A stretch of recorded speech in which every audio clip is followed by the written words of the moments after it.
Paano mo pa malalaman kapag ka na-overfeed mo si baby? Sa totoo lang, as a first time mom, hindi ko pa talaga alam. So, ang dami ko napanood, ang dami ko napagtanungan, kahit yung teacher ko, rinding-rindi na siguro sa akin kasi ang dami kong tanong.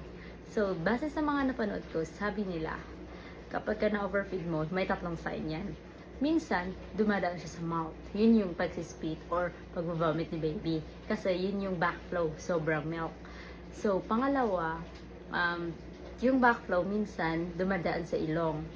Kaya napapansin niyo pag may mga baby na lalabasan sila ng milk sa ilong, pero rare lang daw yung nangyayari.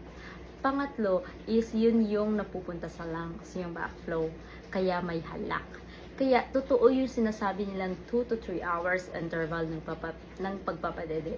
Kasi ako, every time na iiyak si baby, especially dati, pero ngayon alam ko na, dati binibigyan